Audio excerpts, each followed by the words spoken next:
Hey, awesome folks. How's it going? I can see the comments blowing up with all your hellos and recognizing your old hackers and all, you know, fellow hackers. It's amazing. I again love the energy that y'all bring. Uh, Hi, welcome back, Rook. Welcome back, Anushka. Summer season started. Yes, it did. Well, more or less. Let's start indeed. I love Tanmay's energy. Like, let's go, go, go. Mango season. That is indeed correct. Oh, you're done prepping for the exam. So you're like, okay, now I can focus here. That's awesome. I see anime talk starting. Oh, it is. That's so cool, Anushka. Let's put the cities y'all are all joining in from. Tell me the cities y'all are joining in from.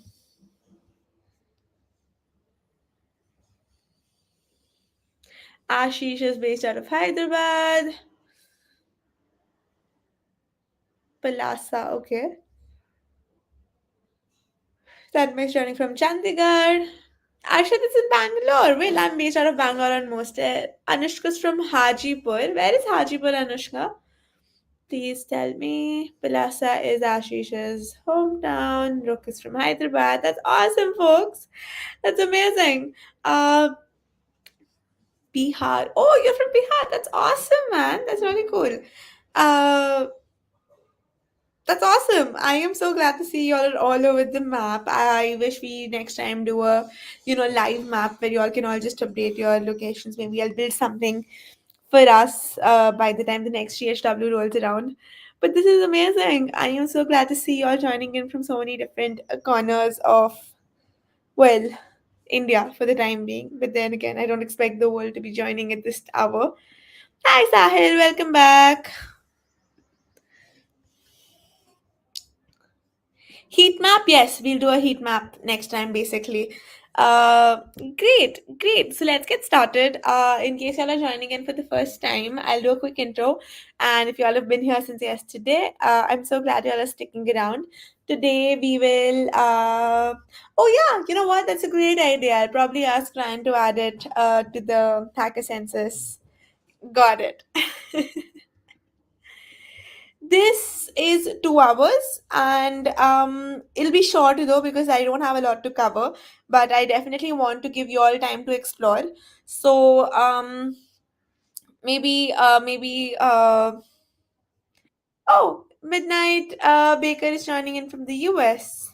I am joining in from Pune, and on most days I'm based out of Bangalore.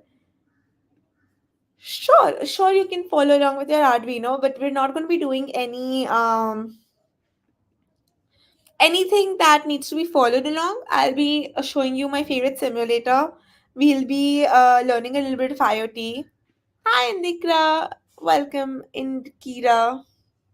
Welcome. Thank you, Ashish. I'm going to address it in just a minute.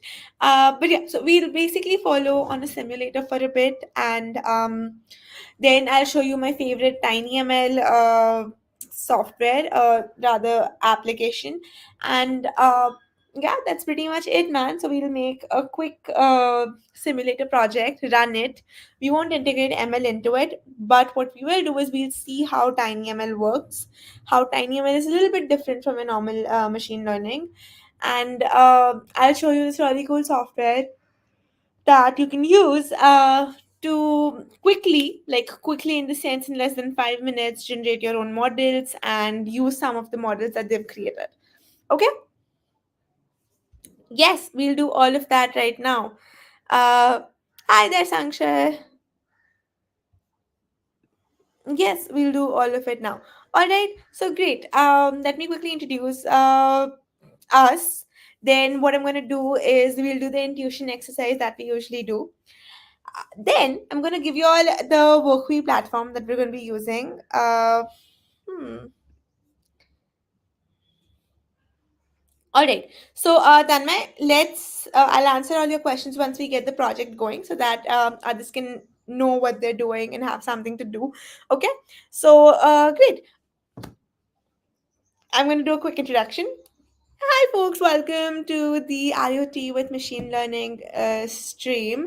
Uh, I'm Ritvi. In case y'all are joining in for the first time, I have been a coach at MLH for a long time, and I identify as a maker, as my background suggests. We usually have pretty in-depth conversations about my background. This is not fake or an AI background. This is my actual room, and I love making things. I work with glass, I work with drill machines, as you can see, and yeah, I love talking about it. I'm currently obsessed with working with glass on different, aspects and scuba diving. Okay, and yeah, we're going to be doing IoT today. And then in the end, we'll see how machine learning can be integrated to IoT. We won't particularly do an entire project that integrates machine learning with IoT because the two platforms don't really support each other right now, but hopefully soon they will. Uh, you want to see my view from the window? Well, that's a great question, Tanmay. I'll actually show it to you. Give me a second. It's a French window, so it's like a ah. There you go. That's the window. Now, I don't know if you can see. It's basically just apartment buildings, right? I hope that answered your question. Hmm, can those be integrated in a website and mobile apps? Are you talking about the IoT project, the machine learning project? Yes, both of them can be integrated into web apps and mobile applications. Yes, yes, I'm actually going to be starting something very cool, something very soon. So that should be fun. Pune vibe indeed. Uh, yes, I live in a row house, so I'm on the first floor, not the second floor. But yeah, y'all are super curious, and I love that. Let's switch our curiosity to a different thing now, which is IoT. So we'll be using, as you can tell, I have no PPTs today, so we'll be going pretty fast, and it'll be all hands on. So let's start with that intuition exercise. Now with IoT, there's only one intuition exercise I do. And yeah, let's go. So intuition exercise, again, in case you're joining in for the first time, is basically, how when you hear a word, there's an image that your brain pulls up, right? So let's say I say apple, you're gonna have a nice red colored apple in your head. While that not be anything like any of the real apples you've seen, it might not be the correct apple, but it's what you associate the word apple with. uh, Take anything, right? Take something simple and something that you know, that you don't learn but rather know. You have an image that is very strongly associated with it. So what we're going to do is we're going to do the same thing. So when I say the word IoT, what's the first image that pops into your brain? Right, the first image that pops into your brain. It does not have to be anything related to IoT. It does not have to be the definition of IoT. It's just the first image that pops into your head. And go. Doorbell, nice. A worm inside an apple, all right. That's a great question, Tanmay. I will get to it in just a second. Security systems, bookish fig, okay. Automation, robot dogs, that's awesome. Smart thermostat, a raw Arduino, automated lights. Amazing. I love the answers. Keep them coming, folks. I'm going to give you all another 2 minutes on the clock. It's 12:42 on my clock. I'm going to give you all until 12:45 to Tesla car, smart TV, a phone, control, my whole setup, and home. That's awesome. Those are great examples. Those are great, great base perceptions. So awesome. A water bottle to humidify yourself. A Roomba. Amazing answers, y'all, as usual. ChatGPT. So the question, Emily, is what is the first image that comes into your head when you hear the word IoT? Sensor-based controls. Awesome. Remote sensor, Google Home. I like the bracket uh, hmm, uh, interpretation. Mm, it doesn't matter. It does not have to be correct or even remotely related to IoT. It's just what you perceive it as. Vision from Marvel. Okay. Smart home. Awesome. All right. I love the answers as usual. Amazing energy. Very creative. But yeah, let's go on. So IoT stands for Internet of Things, right? Uh, Jarvis. Awesome. Okay. So, but IoT stands for Internet of Things. Okay. So, which means that any two things being able to communicate by themselves is IoT. Now, what do you mean by themselves? Well, another way to put define IoT is human independent communication, which means that after you trigger, let's say you're using a smartphone to control your lights, and you trigger, okay, turn on the light from your smartphone. It's going to send the message for the light to get turned on. Once it turns on, or if it fails to turn on, it's going to send an acknowledgement back to your device, and based on that acknowledgement, your device is either going to give you an error message, or it's going to tell you, okay, light successfully turned on, right? It is not particularly a one way communication, right? It's very different from machine to machine communication, because one, it's wireless for the most part, and two, you usually have a trigger. A trigger starts an entire chain of communications based on how complicated or simple the system is. Okay, so that's the basic definition of IoT. It's Internet of Things, literally what it stands for.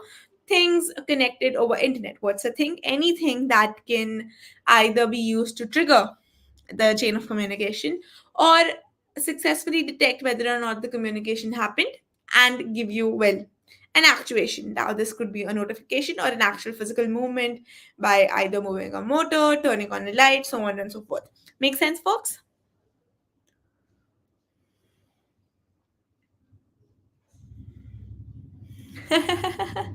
That's very sweet. Thank you. A board that's in a box that has not been opened for 1 to 2 months. All right. Those are great, great answers. Right, so that was the definition of IoT. So what we're going to do now is we're going to build a project on one of my favorite simulators. So we will, I'll share the link with you all. I'll show you around. Then I'm going to give you all a good amount of time to just play with it, right? Click around, go crazy, right? And then once you all are comfortable with it, or at least understand the interface, we will build something. Now, this won't be an IoT project, understand, because we won't specifically connect the board to the internet on this simulator for obvious reasons. We can, however, run a bunch of examples, but what we will be doing is creating an electronics project, right? So that you understand how sensors work, how actuators work, what's the difference between analog and digital pins. If you have any questions, we'll answer that. And once we're good with that, we'll build something simple so that everyone's on the same page. You all can post your pictures.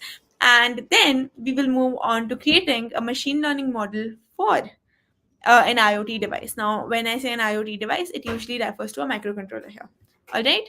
So, awesome. Let's go. I'm going to quickly share my screen to the software or the platform that we'll be using. So, this is the link, folks, that I'm sending in on the chat. Let me present my screen. All right, so this is what you will open up to. Now you all can see that I'm signed in. All right, folks, just before we start, I'm sorry, I completely forgot. I hope you all have checked in and signed in and checked in for this event, because I would hate for you all to lose out on any of the points. Right, so this is the link that you all need to use to check in, right? I'm quickly going to share that also.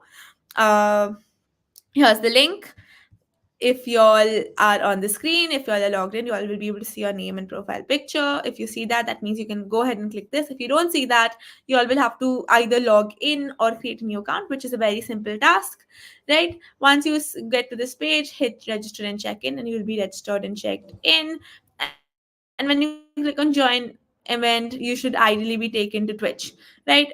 But I'm pretty sure you all are on Twitch or YouTube anyway, right? So once you all are done doing that, congratulations, you all would have checked in to the last stream of GHW AIML. That's an excellent question, Tanmay. Let me get to that, right? I'll tell you how. Once we look at boards, I'll tell a lot of things. Okay? Okay. So okay, let's go back to our walkway screen. Okay. This is where you all should land. Okay. I'm gonna give you all 3 minutes on the clock to just scroll through, right? Like Tanmay picked up the word STM32 and asked me what's STM32. Thank you so much, Ashish. So, Tanmay picked up a random word or a random controller and asked me what it does. I want you all to do the same. Just click around, read the different words that are popping up, open random projects, see what's happening, run them. And yes, once you check in, you will get some points. Okay, so I'm going to give you all around 4 minutes. Is that good? Right. So I'm gonna leave you all alone with the website. Just click around, go through random words, note them down. If you want to know more about them or you think I should explain more about them. Okay. So 4 minutes on the clock, folks. Let's go.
right, folks, how's it going? I see you all like the interface.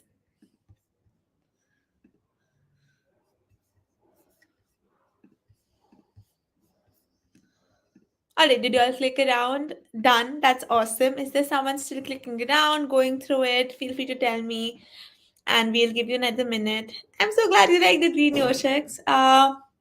So yeah, this is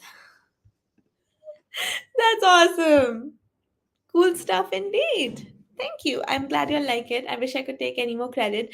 But if you all really like this, I do recommend checking out Huokwee's YouTube channel. The people have actually built the entire simulator, like board simulators in real time, like live coding it on YouTube.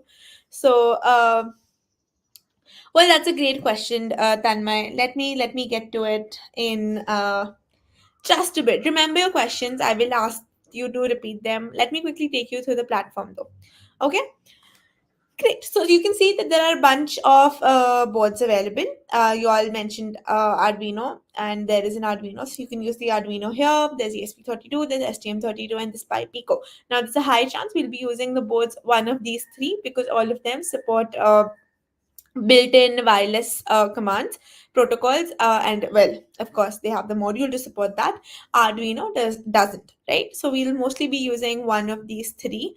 STM32, you all asked what it is. It's basically another one of ARM boards. So think of your boards and your controllers as like your Intel chips, right? Why do so many exist? Well, there's a specific reason one was optimized for a certain thing over the other, right? So microcontrollers are the same way. They evolve with time as the needs emerge, as better, chips emerge, as better manufacturing techniques emerge, and so on and so forth, as you can imagine, right? So some of the first chips that were used were very, very, simple, and simple in terms of, they did what was asked of them, and that's it. Nothing more, nothing less, right? With today's controllers, there's a lot of things that you can do. There's a lot of dynamic control that you have. So yeah, there's a lot that's happening out there, and we can of course talk in length about it, right? The best way, if you see something new in hardware, if any one of you has attended any of my streams, there's only one thing I say, right? Let's say you come across a random new word, right? NTP clock. uh let's see what else. OLED or an RTC, right? What are these, right? There are new words. So what do you do when you come across a new word in the electronics world? Can anyone tell me if you all have attended, anyone's attended any of my stream? Yes, you can make a dino game with Arduino. Isn't it cool? Sure, Google them, but Google them how? If you ever come across a new electronics component or something that you haven't heard of before, especially in the world of electronics. Exactly, right? Right. And what's the documentation called? It's called a data sheet. So every time I come across a new word, let's say an NTP clock, I'm going to go ahead and type NTP clock, right? Let's see what NTP clock. It says network time protocol, right? Okay, so that's on an electronic word. So I can move on, read about it, and get over it, right? But let's say someone says STM32. One of your last words, STM32. So I'm going to go here, say STM32. You know what I'm going to type again ahead? I'm going to type data sheet. Any electronics component you come across, a controller, a board, the moment you type data sheet, not only will it tell you that okay, this is what it is, it will also tell you the amount of variations available, and hence give you the data sheet for that. So here's a data sheet for STM32. The letters ahead, as random as they may seem, are very important because your architecture changes a lot according to that, right? So let's zoom in a little. Let me get rid of this. Let me zoom in a little. So you can see how detailed a data sheet is, right? It's not only telling you what all is there, it's not only telling you okay, this is what you can do with it, or giving you a file line answer, but it's telling you in depth every resistor, every capacitor, what it's doing, how you can use it, right? And you can see only the contents page is so long, right? So your entire table, your figure, everything is documented, and it's so well documented to the point where you have heat graphs. So let's say you're using something and you know that the amount of current and voltage it's going to take is so and so. You have actual heat graphs telling you how to, make sure that after this point you will get error messages or error reading. Okay. Mm, yep. Of course, dogs are the best thing ever. Yes, any electronics component you come across, whether it's a new resistor type, whether someone says, "Oh, I use so and so sound sensor," always put that in Google and add the word data sheet ahead of it. That is true, Tanmay, but at the same time, the more data sheets you read, the easier it's going to get for you to know what information means what, right? For example, I know when I open a data sheet where I want to go first, where I don't want to go, and what I'll use when I'm doing a certain thing, right? For example, I don't need so many details. I usually go to the pinout, I usually go to the different packages available to verify what package I have. Because remember, the boards that you see on here in Wokwi, right? So let's go back to Wokwi, right? You see these boards, Arduino or anything. Remember, this is not the chip. Okay, you see this black ugly part here, or this tiny ugly part here, this ESP32, this chip here, or this chip here. These are the actual microcontrollers, right? This entire thing is called an evaluation board. Does anyone want to try why is it called an evaluation board?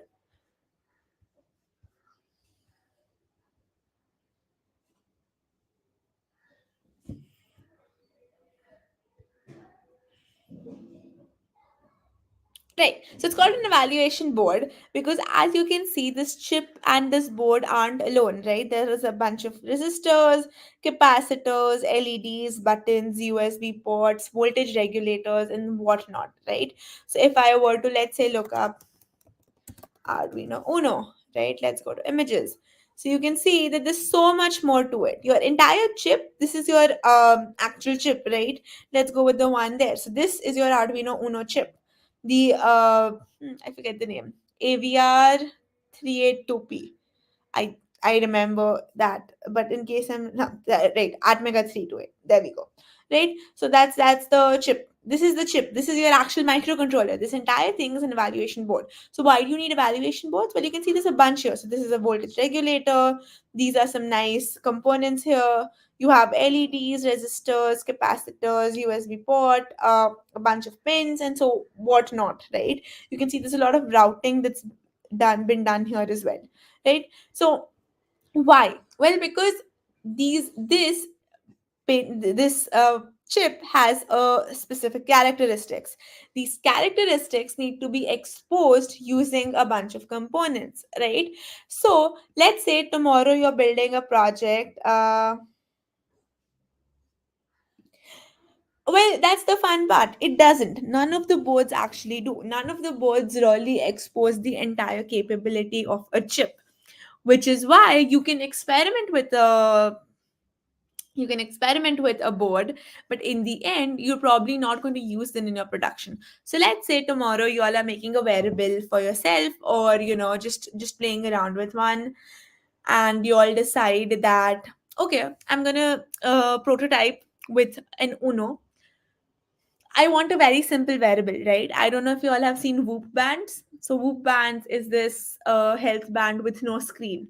Okay, it's just a band, and it measures everything. So it has light sensors, your heart rate sensors underneath it, and that's it, right? So why do people like using that, or why did they develop that? So let's say you want to build something similar, right? Something very simple. So you take an Uno, you basically fit with no screen, right? So you build it, right? You have two sensors connected, you're sending the data over the internet. So you maybe have a Wi-Fi module, because Uno does not have a default Wi-Fi or any wireless radio. So why would you use the entire board? Now you can't take the entire Arduino Uno and stick it on people's wrists, right? So you can see that the chip here is tiny, and this chip is also available in different sizes. So you can see that this is a very neat chip, right? It's the same thing. It's literally and in every way the same thing, but it looks different, it's tiny, right?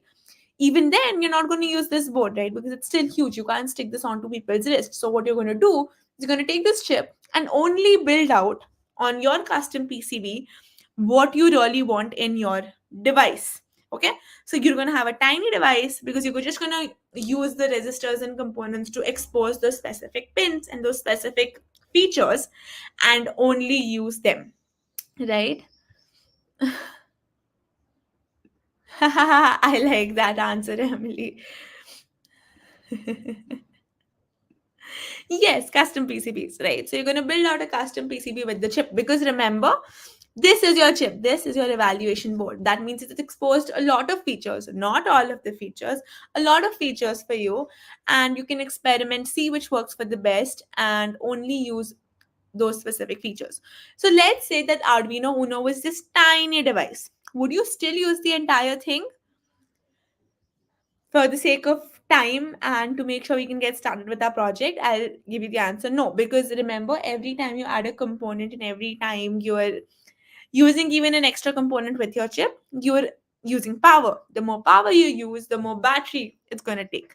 The more battery it's going to take, the more you're going to have the user to charge it. And that's going to entirely ruin your experience. Because remember, even if it's a hardware device, there is a user experience associated with it. And there's intense research that goes behind this user experience, right? So I hope that makes sense, folks. I hope you'll understand at least something. I know we spoke about a lot of things, right? So let's go back to our workweek page. And so now next time you see something, of course Google this, but add the word datasheet. When you do, you'll be able to see what is the chip that they're using, what's the chip's capability, what is the board's capability, right? So let's say if I go and search for Arduino Uno datasheet, right? This is what the Arduino Uno datasheet looks like, right? Okay, but the chip that we're using here is an AVR CPU, right? So if I search for this chip here, you can see it's in uh, at Mega 328P as we already discussed. So now if I go and search for at Mega 328P datasheet, the results gonna be very different, as you can tell, and you can see that this is what the Atmega 328B datasheet looks like. It has these different packages. It's saying that okay, you can also buy it in these packages. This is only talking about the chip. All right. So next time when you look at a board or you look at some fancy piece of hardware, understand what is the board, what's the chip, what are the different. So if I go back right to the image of Arduino, or let's say the Uno data sheet, right? It's going to tell me what it's using where, right? So let's say it tells me it's using, let's say I want to look up what this is, U1 is, right? So if I go look up what's U1, it says this. I can literally go and look for this data sheet. So you can see that it's giving me the data sheet over here, and it's an entire world of its own, just that tiny regulator. And you can see just that tiny regulator has a huge data sheet with all its heat maps, all its heat graphs, all its logic graphs, and whatnot, right? Which is why electronics is such a big world, right? Which means that not only can you look up the data sheet of this board, but every single chip and every single, thing pointing out of the board. Okay, that's a great question, Tanmay. So basically, do you know what CI is? It should not itch. Okay, that's a good reason, I guess. Apart from power.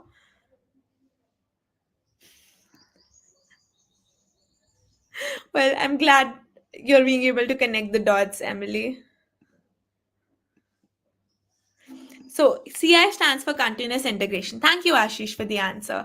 Right? So it stands for continuous integration. So Tanmay, if you look around, CI/CD is a very common and a very popular word, especially in DevOps, right? Because it talks about continuous integration and continuous development. What that means is, let's say again you have a Fitbit, right? Now I'm talking from an electronics point of view. You can take the same concept and apply it to software also, right? So let's say you have a website live. It's continuously live, right? You can't, if you're pushing a new change, you can't stop producing the website, or you can't undeploy it, or not deploy it for like even a few minutes depending on the traffic, right? So you want to push the changes and continuously integrate it in production and continuously develop it while it's in production. And that applies to IoT also. So if you have, you get this firmware updates for your devices, no matter what the kind of device is, that's also part of CI/CD. So when you're continuously developing and integrating, if someone integrates firmware or updates firmware, your current things shouldn't stop. So those GitHub actions, they are also a part of CI/CD. So you can have, before you push a change, you can have a checklist that your code goes through. Okay, is it doing this, has it made any changes that's breaking a certain part of deployment? It will check all of that beforehand before you push the changes in. If it's breaking something, it will tell you, so before you push it, you can fix it. Make sense, Tanmay? It's been a while since I've used Windows, but I'm going to be going back to Windows in a couple of weeks, and yes, I'm dreading the updates indeed. Unix OS. Yes, running away from the problem is never the solution, folks. Even though I completely agree with Tanmay that Unix is been pretty smooth for me. But yeah, all right. So I hope I answered some of the questions and we're all kind of on the same page. That's the thing about electronics and why I don't have a PPT is a lot of times I'm talking about something and y'all are coming from a very different background. So y'all have questions very, well, irrelevant to the current topic, but very relevant to understanding the concept altogether, right? So keep those questions coming. Everyone's learning something new. So I am having fun, trying to paint that picture for you all in this new world. So lovely. And let's stop talking about laptops and get back to the world of electronics. All right. So now you all know that when you see something on this page, how to look it up, understand the depth of it. Okay. Work Me for VS Code, by the way, is awesome. I 100% recommend trying it. If you all want me to tell you more, let me know. I'm happy to take an entire stream on that, maybe next GHW. Okay. Uh, but yeah, I am so excited to get started. All right. So did you all pick a project? I know you all said that you used it. So this over here is a IoT project, and you can see a bunch of things over here. So anything that's actually connecting to a wireless network becomes a IoT project. Okay, so I'm gonna go back to my project. So make sure you all have logged in so that you all can create new projects. Right? I'm gonna go to my projects and you can see that we did, oh wow, I did the last IoT stream 11 months ago. That's wow, that's surreal to me. Okay, let's see what projects I've liked. I haven't liked a lot of projects. Okay, so we built a Firebase project last time. Again, so the tiny chip that goes onto your thing is actually your is technically a processor, but overall you call it a microcontroller. Can anyone tell me how do you differentiate between a controller and a processor?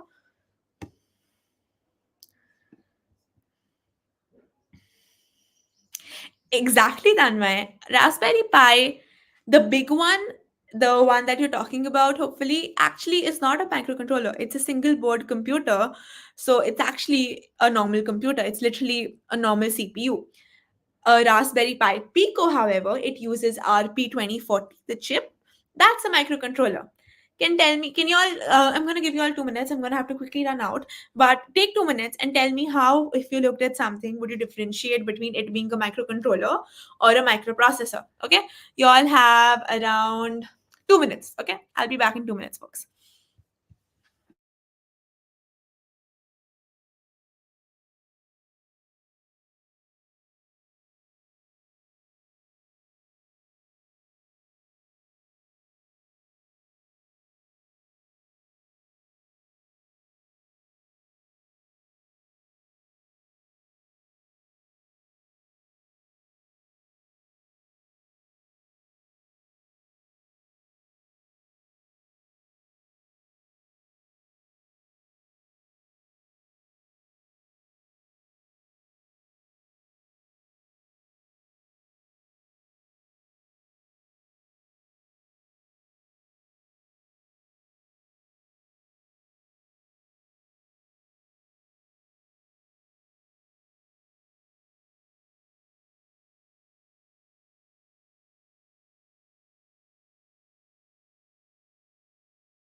All right, sorry folks for the delay. But I see y'all have tried to answer the question. Let me quickly go through your answers. Pico is a controller. Raspberry Pi isn't a controller. That is awesome. That's the perfect answer. Controller does one thing in a loop. Processor can do a lot of parallel things. Well, not exactly, but I get where you're coming from. Processor processes. Controller lets you control how processors are processed or processes are processed. Okay, I get your point though. Lovely answer, Emily. This is a t-shirt quote. I'm actually going to see if I can save it somehow. But send this to me on Discord, Emily. I totally want this to be one of the IoT t-shirts. Lovely. I'm actually going to take a quick screenshot if that's okay. There you go. I am waiting for the stream to use my Twitch points. Okay. Microcontroller is a full PC like thing embedded in a single chip, and microprocessor used for processing only. You are very correct. How many?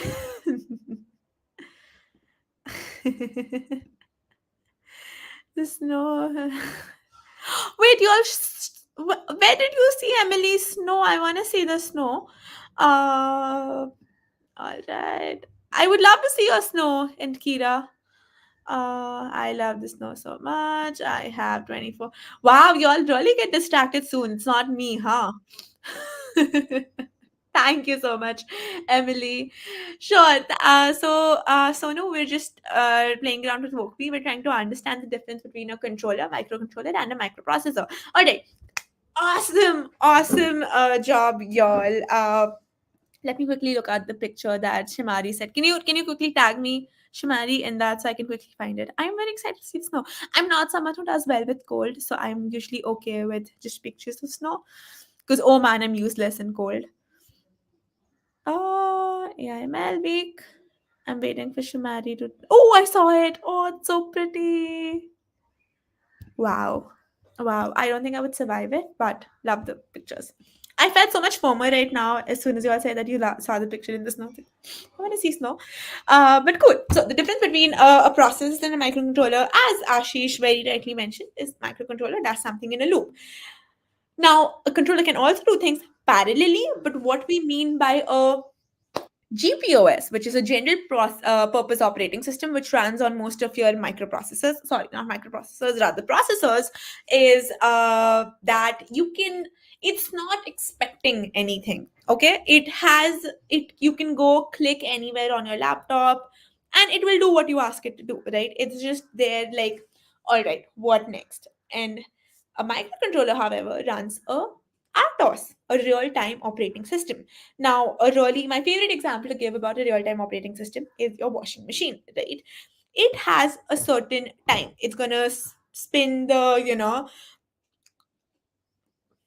drum for 20 minutes, then it's going to add water for 5 minutes. Or now it's smarter because you have sensors telling it and giving it feedback about whether or not the process was over. But go back to some of your first washing machines. They didn't care if the water came or not. They were waiting for the water for the first 10 minutes, and then if the water came, and depending on how smart they were, they continued to the next process or just stopped altogether, right? They didn't even know what was wrong. They just told you that something was wrong, but it had one program that ran over and over again. Why real time? Because it needs to have a sense of real time, right? So it knew when 20 minutes were over. Okay, exactly.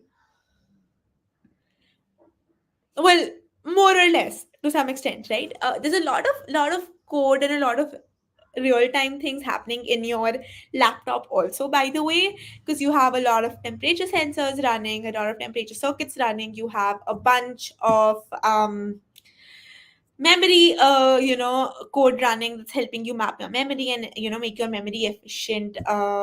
So you get it, right? One of my favorite books that my mentors keeps asking everyone I know to read is Modern Operating Systems. It is actually a really nice book if you all want to understand better about how processors and operating systems have evolved over time. All right,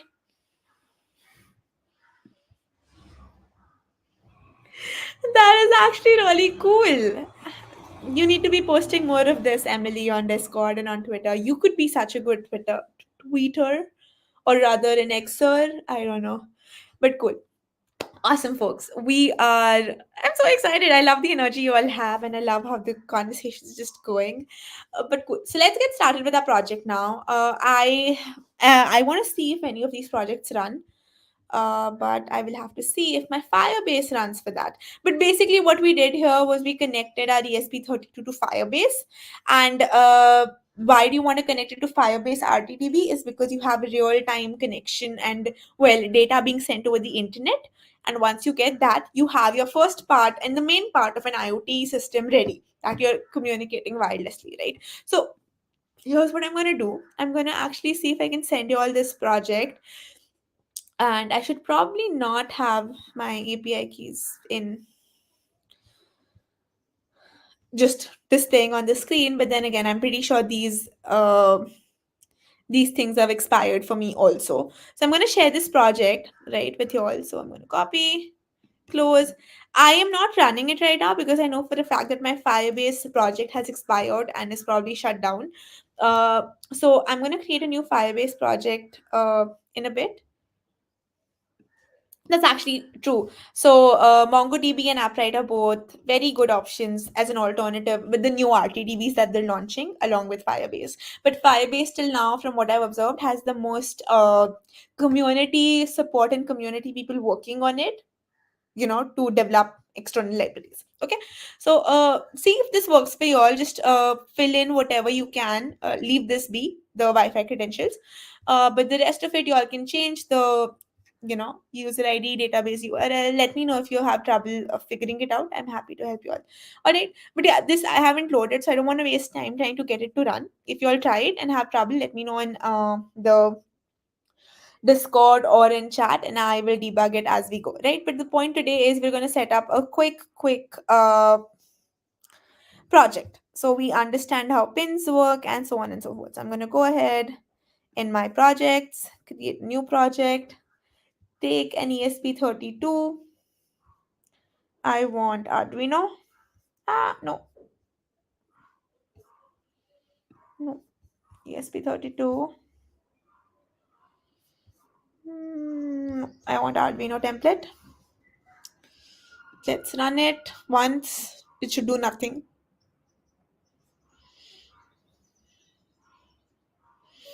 And I like how they've slowed down the compiling time on purpose for VS Code.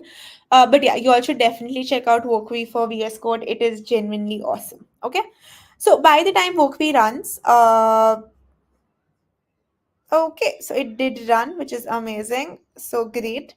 Now what we're going to do is we're going to quickly connect a sensor, get some data, and display the data, and then connect an actuator, get the actuator to run. Okay, it's going to be a very quick thing. So let's get to it.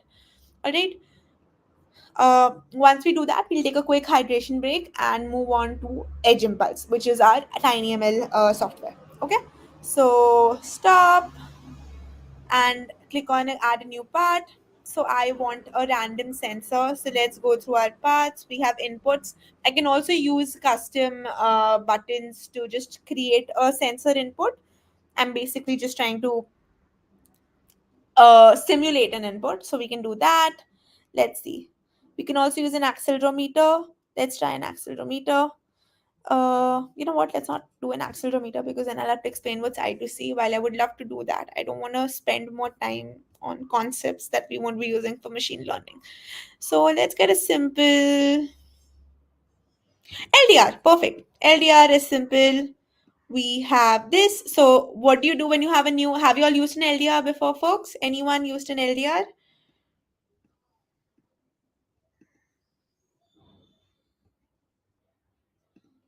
I do, and I have it deployed, the most basic version, but somehow I haven't been able to deploy the entire thing. But yeah, I do own Frenzy.works, and I do have something deployed on it. But the entire thing, so I did deploy a pretty fancy thing, but it doesn't work yet. So I need to fix that. Uh, exactly, ethical code. You can do the entire thing. All new to you, perfect. I'm going to explain everything that you ask me. Variable resistance based on light it is getting. No, the reason I asked if anyone's used LDR is that way what I can do is I can do LDR data sheet. How cool is that? We're going to do LDR data sheet. Now, we don't want the exact LDR, but we basically want to know how to connect it to your Arduino or to your ESP32, right? So nice. This is telling us a lot about its power dissipation. I'm going to zoom out a little bit so be able to read it better. It's telling you how your internal circuit is working. This is very cool, by the way. It uses transistors and MOSFETs in a very cool way. And that's it. That's not what I want though. I want the different pin numbers. And for that, I'm going to have to take the exact module that they're using here, right? So let's see.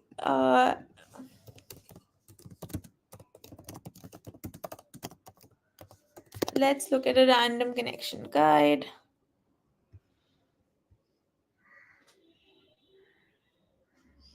So do you understand the difference between DO and AO?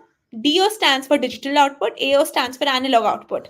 Very quickly, the difference between analog and digital, right? So your digital values is usually a square wave, okay? So it's either 0, 1, and it does not have to be 0, 1. It's basically yes or no, right? It's basically a Boolean value, a digital value. An analog value, however, can have a range. So it's like a sine wave, but not always a sine wave. It basically means there's a range and you can get values among that range. Thank you so much. Yes, discrete values versus continuous values, right? And remember, how do you know when you're getting a digital value and an analog value in electronics, right? It's actually true for everything. This is the basic concept. The difference between a sensor sending an analog value and digital value is the voltage, okay? The same goes for the processor reading it, right? So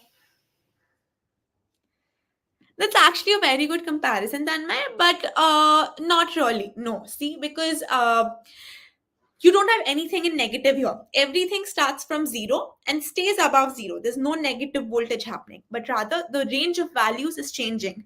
So what would happen if I connect an analog input? So let's say I have a sensor giving me values from 0 to say 2.5 or 3.3, right? It's giving me any value up to say 2 decimals between 0 and 3.3.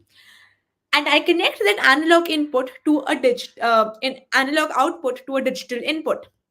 So now ideally my controller can only detect between 0 and 1, or rather a Boolean value of true and false, right? So what would happen then?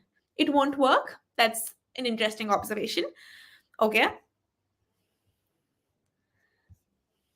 So I'll tell you what will happen, right? It will work. The only difference is, remember, how is your controller know it's a 0 or a 1?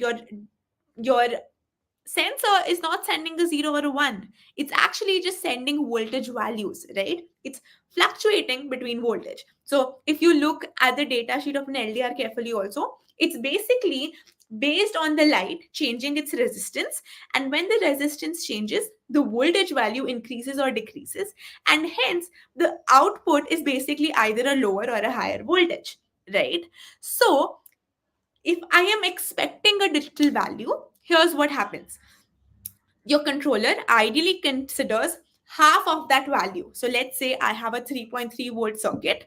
Half of 3.3 will be, I calculate this every time and I forget, 1.65.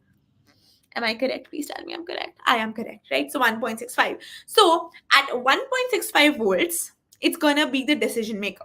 So anything below 1.65 volts that your controller gives or the sensor gives will be considered off or zero or digital 0. And anything above 1.65 volts will be considered on, 1, or Boolean true, right? Because remember, this is very simple, right? There's not a lot of code that is being compared. It's basic electronics. We're literally playing with electricity here, right? So if I connect an analog output to a digital input, it will work, right? And I don't know if you all remember, but one of the last IoT streams, I was explaining this concept and I made the mistake of connecting this. And I wasn't sure why my brightness wasn't changing, right?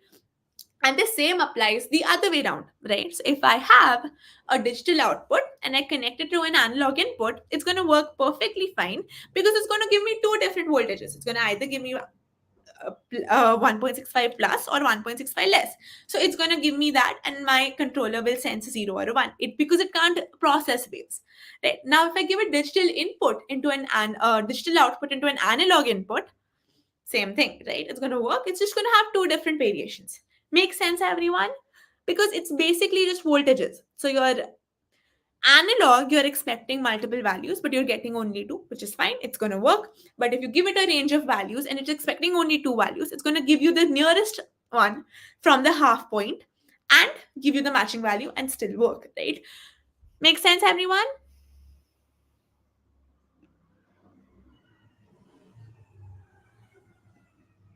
I don't get this point. I like the comparison to a machine learning algorithm. Like, this is an absolute basic concept. You understand, like, this is where how your computer started being built. Exactly. It will work, but it won't work as you intend. Oh, now I get it, Ashish, what you were saying. Right? So it's not working technically, but it's not gonna like not work. Okay. All right. Awesome. Great. So let's go ahead and connect our LDR. So now I don't know if y'all remember the pins for ESP32, but I definitely don't. So what I'm gonna do is actually I'm gonna pull this out and share the window so that I can switch between tabs and I don't have to keep mm, not sharing things. So stop screen share, present, share screen, window, ESP32 project, share, and that's just it. All right, awesome. So now you can switch between tabs. So what I'm going to do here is I'm going to go ahead and do an ESP32 pin out, because even I don't remember the pins, right? So I basically want, let's see, what do we want? Do we want to connect it digitally or in an analogous way? Any preferences? I think for the sake of simplicity, we should stick to digital because there is a tad bit of a complexity in ESP32 and analog values. Uh, I knew it. I knew you all would say analog. So, digital, let's take the digital for the time being, and then we'll do a dedicated electronic stream sometime again, and we'll experiment all the permutations that I just spoke about. Okay, digital to analog, analog to analog, digital to digital, and analog to digital. Okay, but today let's stick to simple things and finish a quick sensor and actuation project. Okay, VCC. Anyone? Where does VCC go? I wish I can make this bigger for you all. Let's see. Can you all see this better? Ah, no, too big. There we go. I'm sorry, folks. I don't have my monitor up today, so even I have a very tiny screen that I'm using. I have like a Mac 13-inch, so it's pretty tiny for me too. 3.3 volts, yeah, 3.3 or 5 depending on the data sheet. But because it's digital, we can take a risk, right? So worst case, it won't work if it's a 5 volt sensor, and if it's a 3.3 volt sensor and I connect it to a 5 volt, it will blow up, but or it's gonna burn, but that's okay because we're doing it digitally. Now I wish I could change this. Okay, let me delete this. I want this to be slightly neater. There we go. Better. Ground goes to ground. So let's find a ground pin. So ground. There we go. I don't like messy circuits, but that's fine. Okay, so let's go to the pinout and check where all we have a digital pin. I think most of the pins here are digital. Also, if you see, there are two different numbers. There is a GPIO number and there's a number that they say over here, right? There's a number here and then there's a GPIO number. We actually read on the pin number, not the GPIO number. So let's quickly check, and I'm going to create the digital output or random pin. I want it to be neat, so I'm going to do a D2 because I know D stands. So if you see D written anywhere, you need to know that it's a digital pin. Okay. Great. Now I've connected it to D2. Let's see if I can find a better pinout for me. But this is how we work, by the way. This is how I've worked in production code bases. So every time I'll sit down, I'm connecting an ESP32, Emily. Exactly. Exactly. Right. So whenever people are building also like in production code bases that I have for firmware, we actually sit down, open the pinout every time because you can never be too sure. Even after so much, when we had the final PCB, we ended up having the wrong connections on the PCB. So we had to sit down and manually change it via jumpers. Okay. So it's always good to confirm, right? So I have D connected it to D what? D2. So let's see what D2 is the GPIO of. So let's see D2. D2 is GPIO2. That's convenient for us. So let's go ahead and do a pin configuration. That's it. That my connection is done here, folks, by the way, for sensors. Okay. So I'm going to go ahead and do a.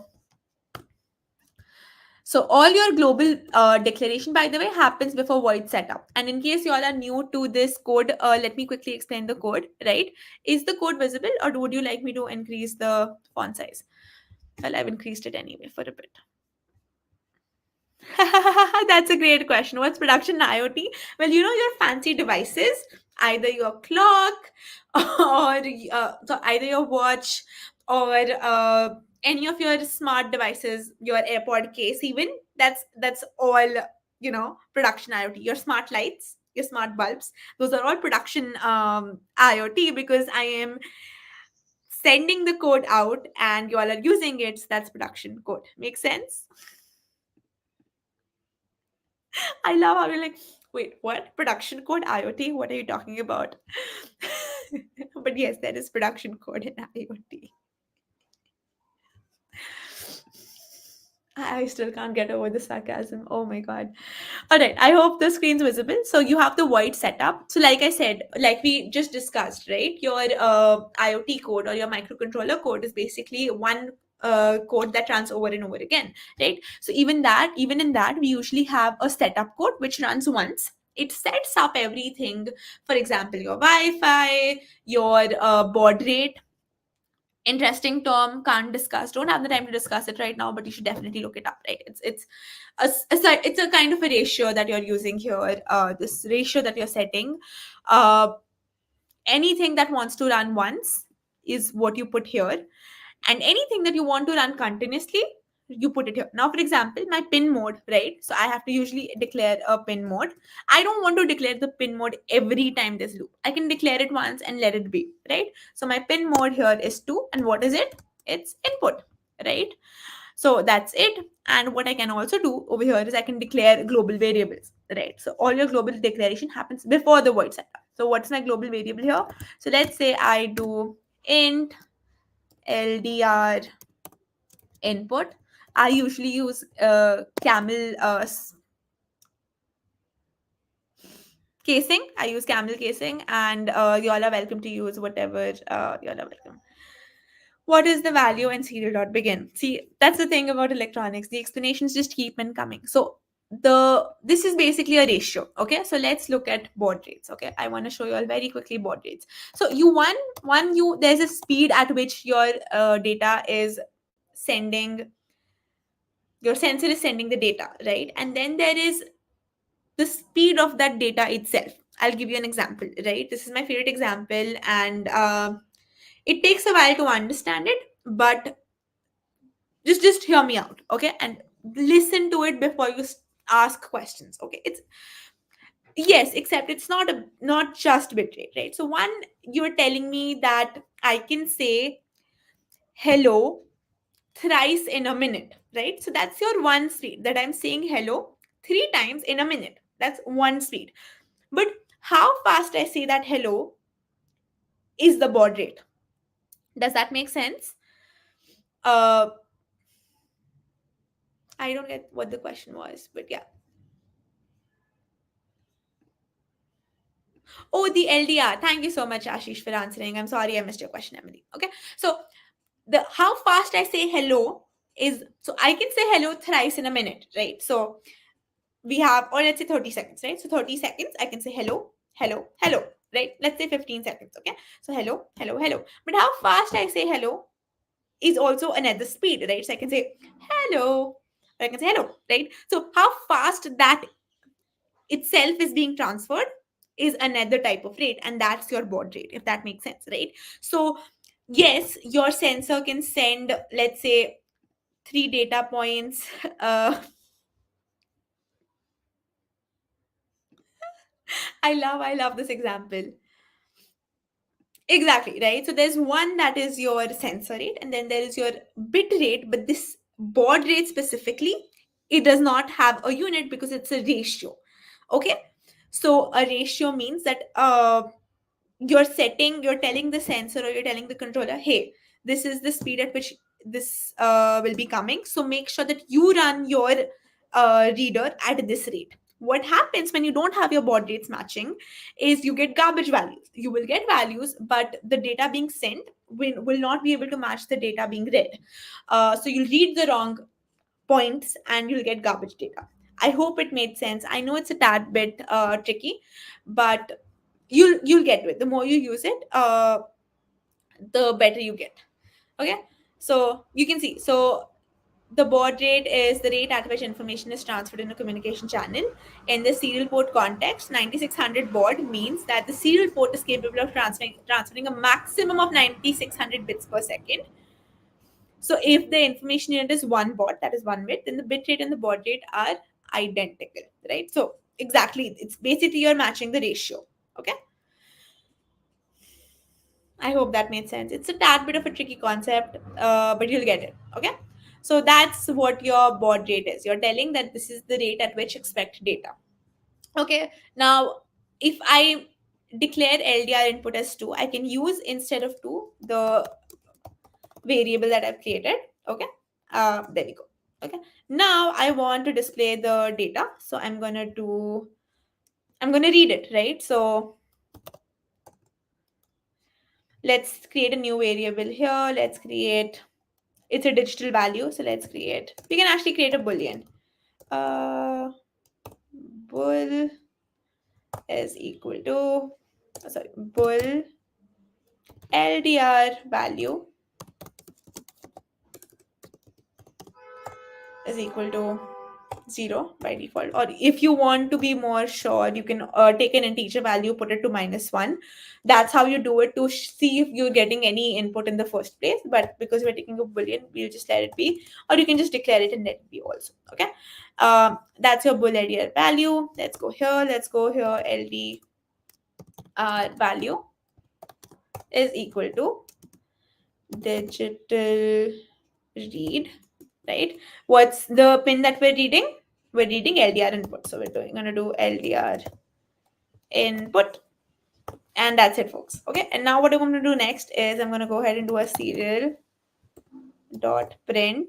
Now print line usually adds a /n. If you do a serial print, it won't, the next thing won't be printed in the next line. Okay, that's how simple it is. I'm gonna go ahead and print an LDR value. Fair enough, folks. Let's see if this runs and let's see if there are any errors here.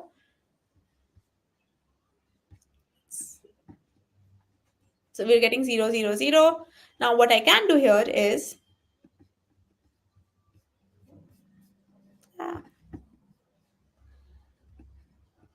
it's a digital value.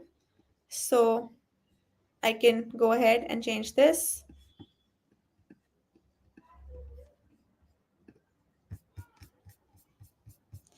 So so the problem is it is not auto scrolling. Okay, now it's an auto scroll, I believe. So I can go ahead, change the illumination, and it should change.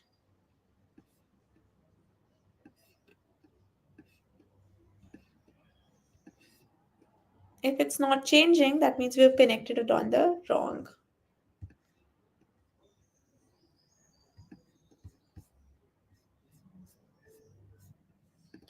Let's give it a more delay here. So LDR input, LDR value, digital read, digital output, ground.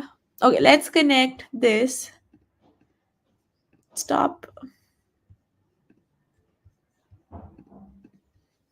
And let's connect this. Hmm. I wonder why it's not changing though.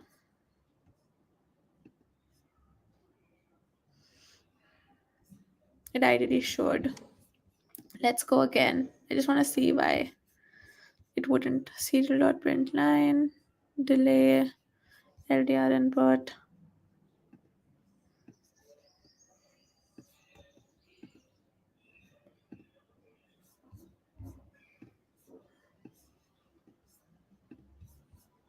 That's weird.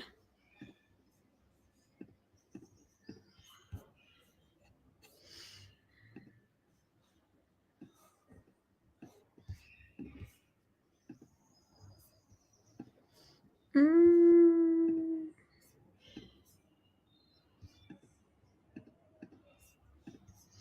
Okay, this is not working for some reason. I'm going to do a quick change, but I'm going to connect this to 5 volts and see if that helps. So, very quickly, let's stop this. Let's connect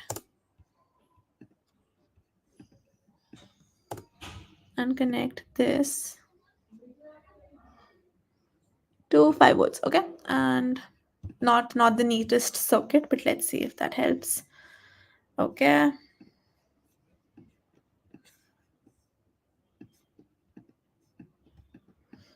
Interesting. I don't know why. Oh, my bad. I also need to do I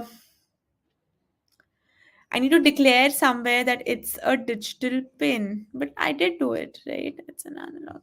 Weird.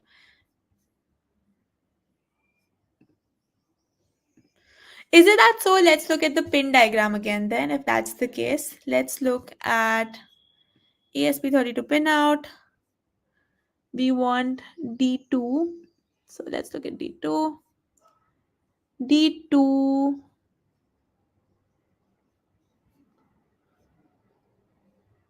I don't see a D2 here. D2, D2, D21, D7. D2 is GPIO2. Yeah, I don't think it's the input that's a problem, but here's what we can do. Let's try and change the pin number anyway. So let's close this. Let's minimize this because we're not changing the code. I know the code's correct. So let's change the pin altogether. So let's remove this. Set. Mm, let's go back to 3.3 volts. Right, 3.3 volts. And let's connect it to a normal pin and get the equivalent pin number. So I'm going to connect this to mm, no, no, digital output. So digital output goes to, let's say, 34. Again, delete. So here's the thing, making neater circuits always helps. So I know I don't need to make a digital a neat circuit, but it's just something that I like doing. So 35 is what I'm connecting it to. I've chosen a random number and I'm going to go ahead and find the pin out for 32. Was it 35? So 35 pin out 35. I want what? D, just 35, right? This is all D, so this is not the board that I'm using. Hmm, let's see. 35 is GPIO 18. Okay. So 35 GPIO 18. Let's check if I'm using 35. I am using 35. It's GPIO 18. So let's go ahead and just change this because that's the best part about using in variable value for your pin. That way you don't have to change your pin everywhere. Now let's see if this runs.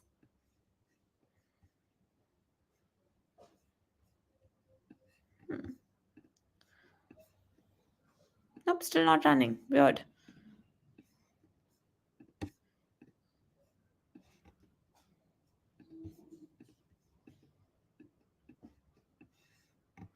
But also, by the way, do you see that when I click here, the illumination is different and this is different? Over here, I'm basically changing the value of the resistor. And over here, I'm changing the calibration. Okay. So understand the difference. This is your potentiometer, which is used for calibration, and this is your actual value. Okay. What I'm going to do here is I think I'm going to make this into an integer and see if that changes things. Okay. So let's make that into an integer.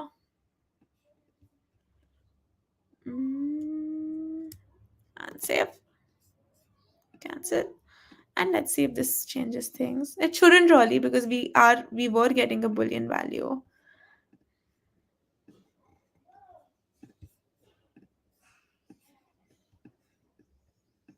Weird. Huh. Digital input, digital read, serial.println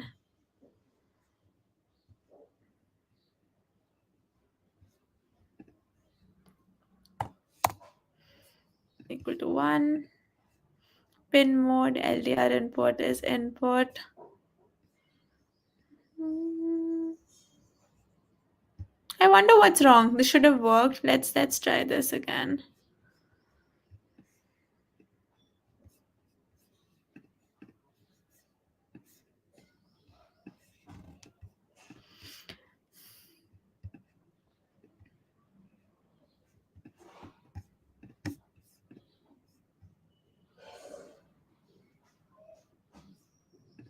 So yeah, basically we want to see the input change, right? And I'm pretty sure it's a stupid mistake we're doing somewhere. Like the whole digital input and digital output thing that I was just talking about. All right, I'm going to do a quick experiment where I'm going to change this to analog input,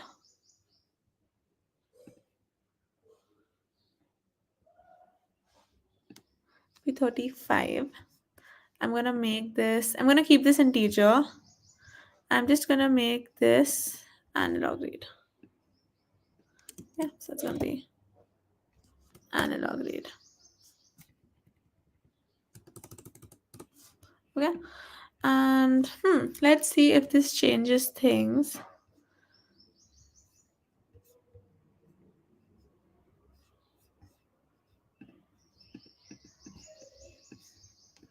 Not really. That means we're connecting the wrong pin, is all I can think of. But 35 is supposed to be 35.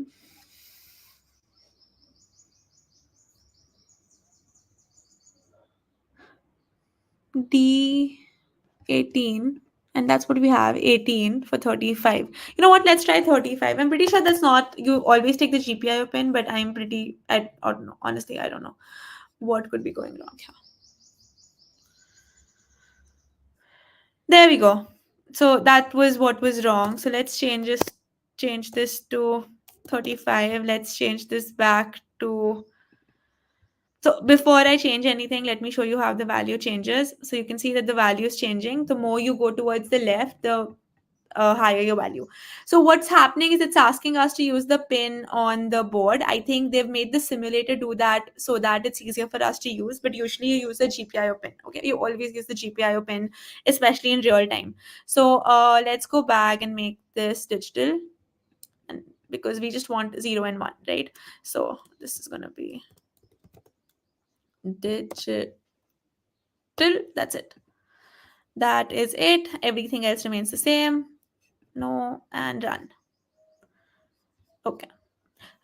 So this is a simulation thing though. Make sure that when you're doing it in actual time. Oh, because my bad folks, I'm still connected to the analog output, which again shouldn't make a difference.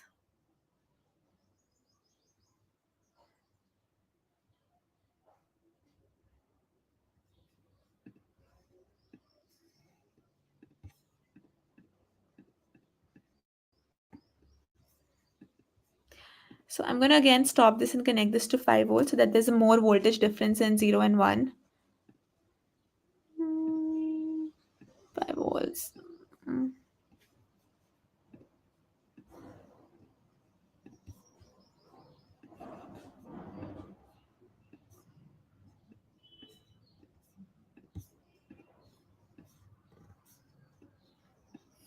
Weird. Let's switch this back to digital output. 35. There we go.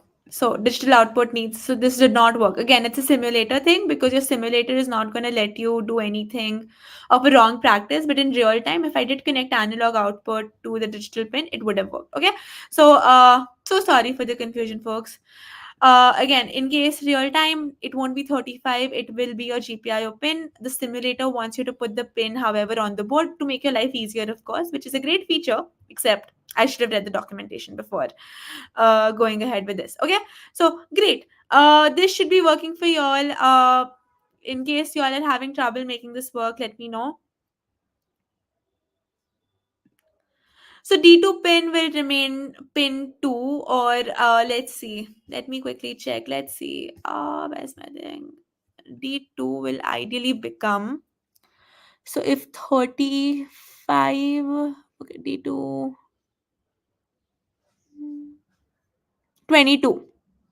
22 will be for D2. So let us check again. Where is D2 here? D2, 22. So that's the pin number that you want to use. So let's go ahead and do that and check if that works for us. All right. Stop. But anyway, the point is, y'all now know how to get a sensor value. Again, I'm very sorry for the confusion. But please remember that this is not how the real thing's going to work. This is great for simulation, but your real-time behavior is going to be pretty different because, well, obviously you don't get such perfect voltage values in the real time. Okay, awesome. Now let's very quickly connect an actuator. I'm actually not going to change the connection or anything. Actually, this is kind of annoying me. So I'm just going to get the pin right. So digital output 35. All right, great. I just need it to be neater.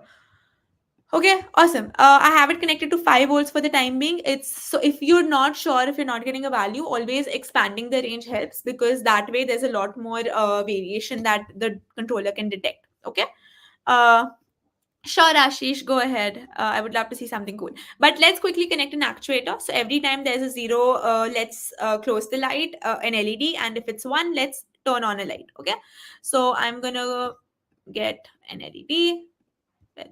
That's my LED. Any color preference, folks? I usually like yellow. So yellow, ground. Okay, which one's positive and which one's negative, folks? This is such a common error I see people making. Is the longer one negative or the smaller one servo? Well, we just have two inputs and outputs. So motor will be a little difficult, but we can have a motor running and turning off. Okay. Ashish, I can't click the links from StreamYard. So let me look at this a little later, or if you can send it to me on Discord in AIML chat and tag me.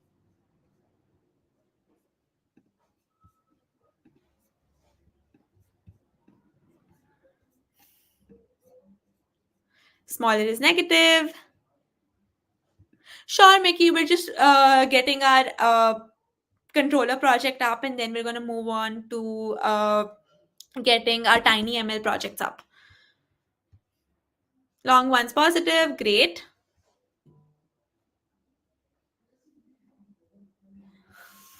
All right. So if you're ever confused, let's look at the picture here again. Okay.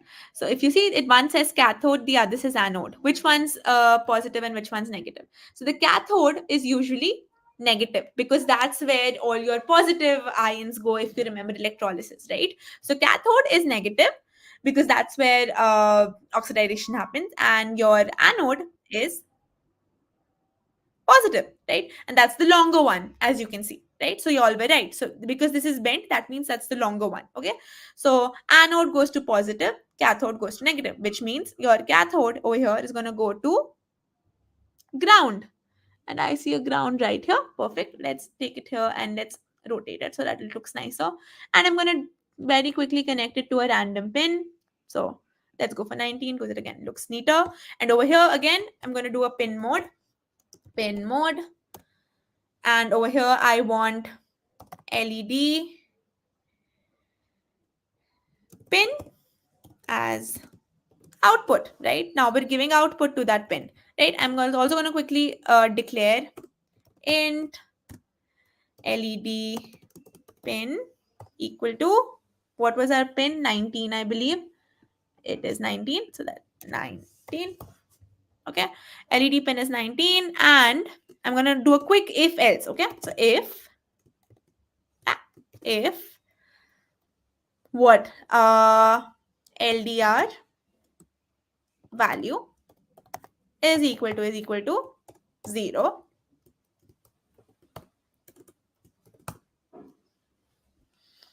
What are we going to do? Digital write LED pin 0, right?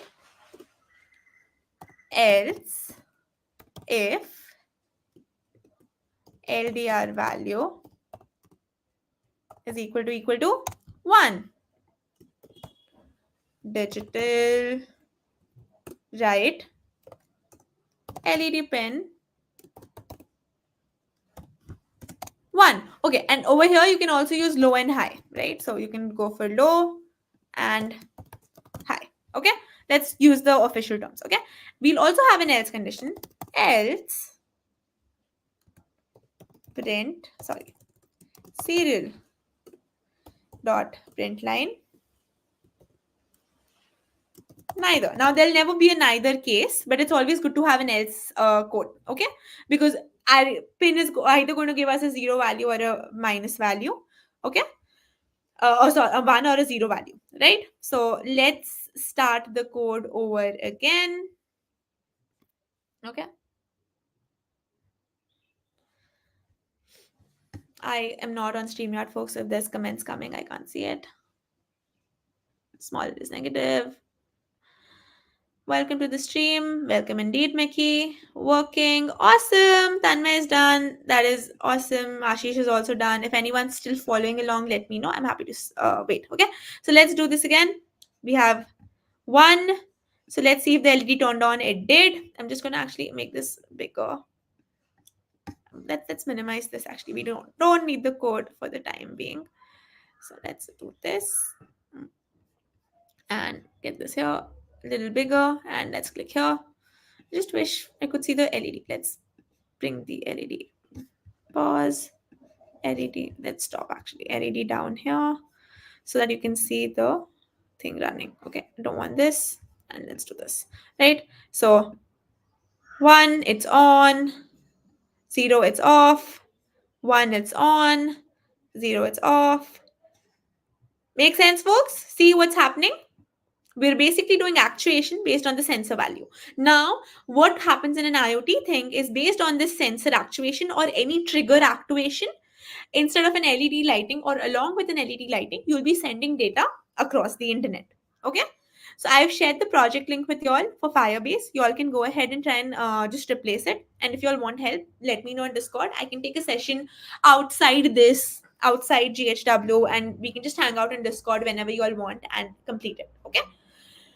All right, folks, this should have been fun. You all should have your first electronics project up if you haven't used a simulator before. I would love to see this working for y'all. Let me close these.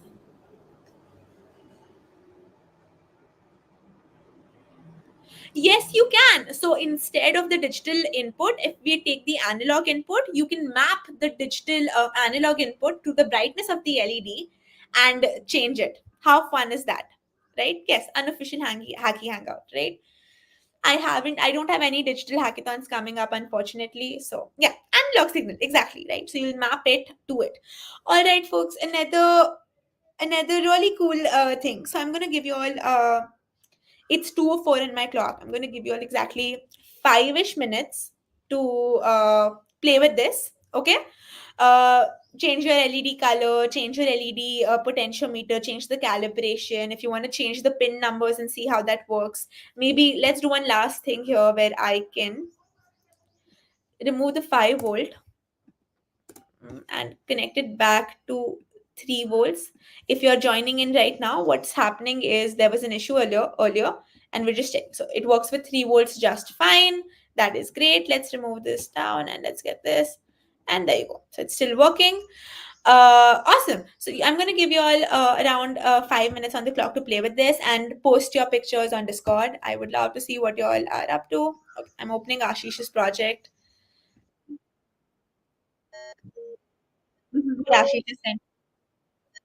Okay, that's awesome, Ashish. Let me share my screen to what Ashish just sent me. But I want to see your projects working in Discord. What are the output pins? It doesn't matter where you connect. I have connected it to 19. You can connect it to whatever. Oh my god, I don't like seeing this. I hate this. So I connected it to 19. You can connect it to anything. So let's say you connect it to 17. Connect it. Just change your LED pin to 17 and it should work just fine. Okay. The output pin can be anything again till the time it's giving a digital output, and usually most pins on your controller are capable of giving a digital output regardless of what they're doing. So if it's an analog output pin, it most definitely can give a digital output, but again, because it's a simulator, there's a high chance it will do an ideal behavior and not work altogether. Mm, Okay, so this is still working on 3.3 volts. You all can switch back to 3.3 volts because again, remember production code, production thing, you want to use as less energy as possible and make sure that you're optimizing for power. Okay, all right, I'm going to leave this open in case someone's still looking at the code. Let me know if this is, I'll just copy paste the code for anyone who wants to not write it from scratch. Oh, that's not your project. Okay, no worries. You still explored it. And I will also share this with you also. Share, save project. Project name is GHW AI ML demo. Perfect. Public. Let's do unlisted. And no, I can't join the work we love right now. Public it is. Save. Let's hit share again. Copy, and you all can just go to this project and make copies in case you all don't feel like making it from scratch. But yeah, I would love to see you all work with it and see what you all have created and how you all have arranged your circuits and whatnot. Okay, so please let me know, and I'm keeping an eye on Discord. I want to see your circuits come to life. Cool. So we have around, again, I'm giving you all 5 minutes. It's 2:07 on my clock. I'm going to give you all up till 2:12 to explore, connect, but play with the potentiometer. But I would love to see your circuits on Discord. Okay, so I'm gonna shut up now. I promise, and let you.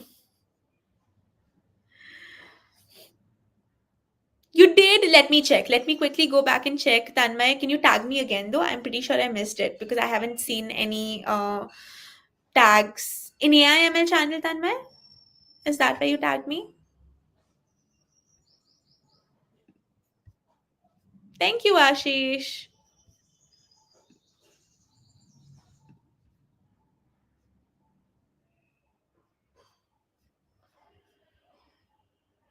Oh, I see that you completed it, Mickey. I love the color gradient that you've added. It's beautiful. So this is people who joined yesterday and did the visualization, data visualization with me. Oh, I see the YouTube one. Oh, I see it. I'll watch it right after this. I promise. I'm gonna quickly save it and give a reaction. Uh, Beautiful. Tanmay, I saw yesterday only, but I am also gonna look at it again. Search. Awesome. Great. I'm gonna take these pictures, also today's circuits, if you all share it, and I will give it to Mary for the closing ceremony. Because y'all are doing such a wonderful job, and y'all are sticking around, helping each other out. Y'all are so, so awesome. So inspiring. Every time I come back for y'all. Lovely. Great. So I'm going to shut up finally. Okay. I'm going to give you all 5 minutes. Go around, play with it. You all now understand a lot of things slightly better, if not very well. Okay. And then we're going to look at Edge Impulse. That's an absolute beautiful piece of TinyML software. And yeah, thank you. I love how I have so many hackers just flattering me all the time. But okay, let me go. You all can also hydrate yourself in this 5 minute break. Okay. And then we'll do some really cool Edge Impulse.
All right, folks, how's it going? How's the exploration going? Okay. I hope you all had fun time to play with it, change the colors and whatnot. We're gonna go on to something really cool. We do have around 20 minutes left, so we'll be making the most of it. And once y'all are comfortable with it and comfortable with all of this, and hopefully turn up for the next GHW, we can continue. Oh, is that so, Emily? Please go ahead and post your code or your connection on Discord, and I'll have a look at it ASAP. Like ASAP in the sense right now. But please post it. I would hate for you to go off this stream without your project working.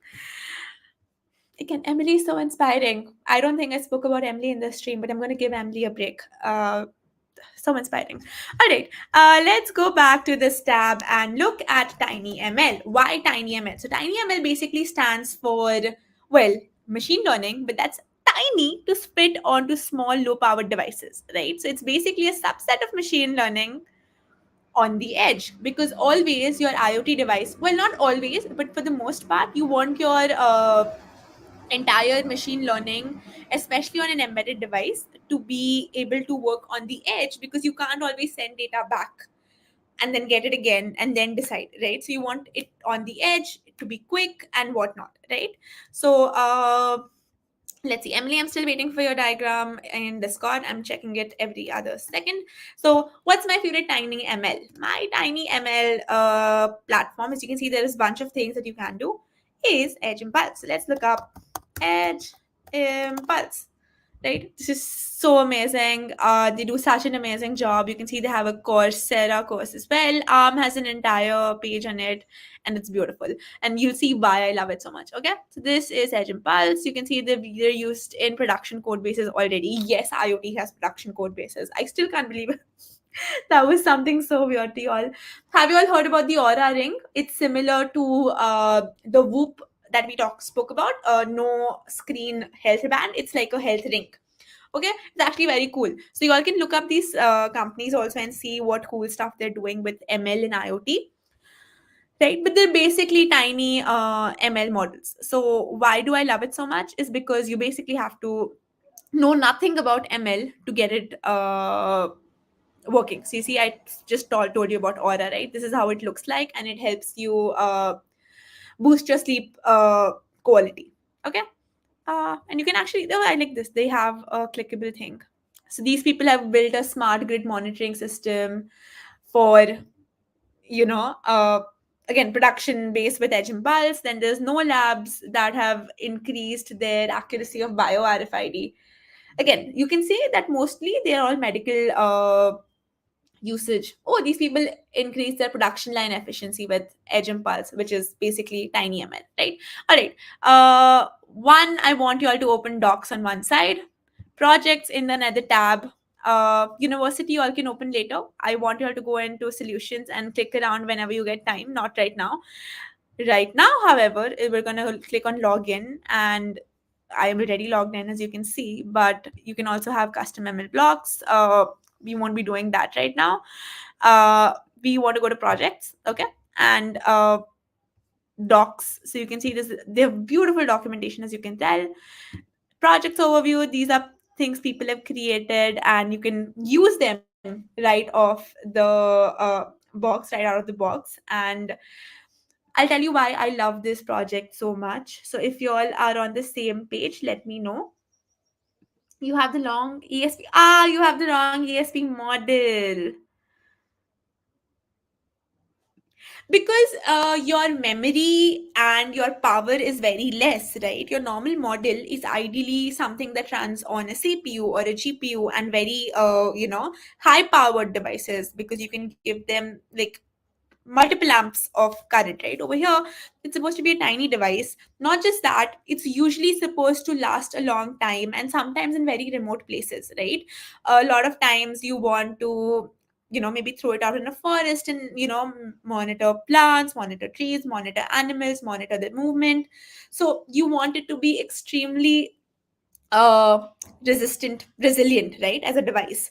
So you want the model to be tiny, because it's one supposed to consume very less power, and it's supposed to consume tiny amount of memory. Make sense?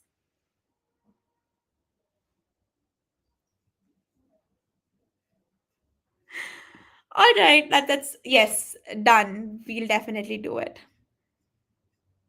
Did it work, Emily? All right, I'm glad I could get to you, right? So I'm going to go ahead here and create a new project. So create a new project. I'll have to create a public because they have these limits, which is fine because I'll be sharing with you all anyway. So it's GHW. Y'all can see I do a lot of things, mostly for GHW, or I have different accounts. You'll never find out, hopefully. All right, so I've created a GHW AIML, and now you can see it is so simple, right? So you can go for one of the tutorials. I've clicked on motion detection because I want to eventually do motion detection, right? So let's see what a supported device is.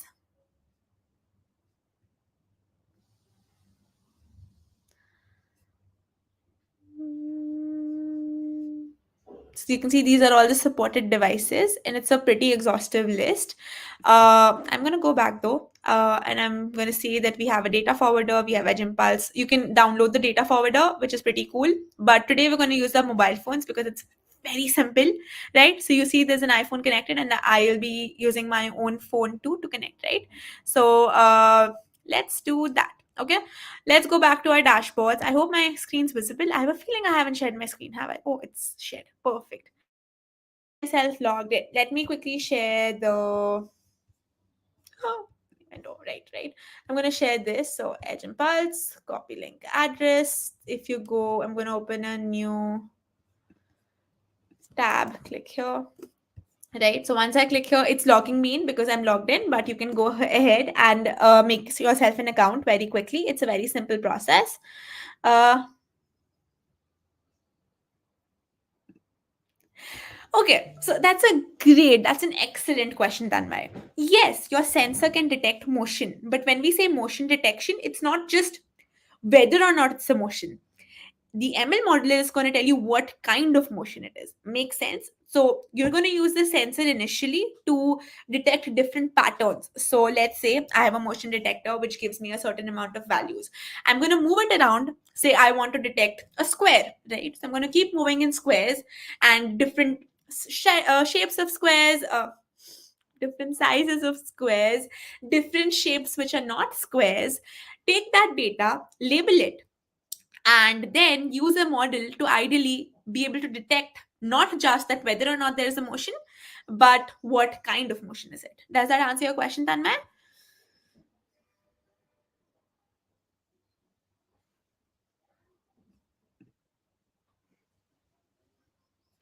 Awesome, great.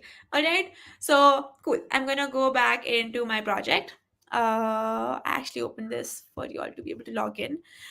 So let's see. We can add existing data. Do we have existing data? Though we don't. So, but if you do, you can always do it. We can collect data. So that's what we're going to do. And you can see that there are three options coming, right? So we can connect it to your computer. You can connect it to your device. We're going to do the first option here, which is scan the QR code and connect it to our mobile phones because it is nice, simple, and very intuitive to use. Okay. So you can see as soon as I connect, this is where I am going, and it can see that the device is connected, right? So you can see that my screen says this. It's giving me three options what it wants to collect.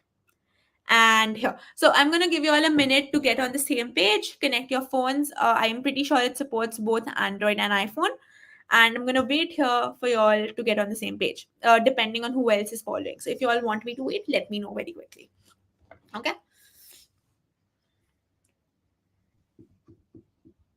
I hope you all have been drinking water. Oh, your phone's there. That's okay. You can follow this later. It's a very simple process, right? And you can always use the pre-existing models and data. You don't actually have to do anything. So you can follow the tutorials later.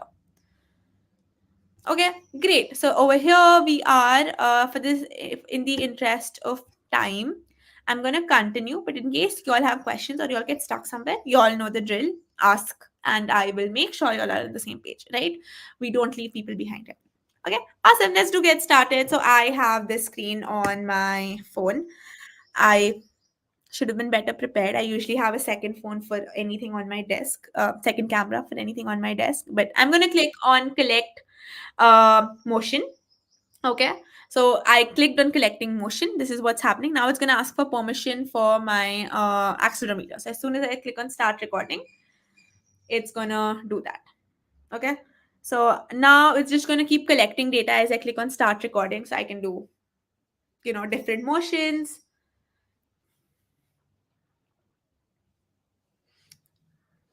and I can just keep recording it continuously.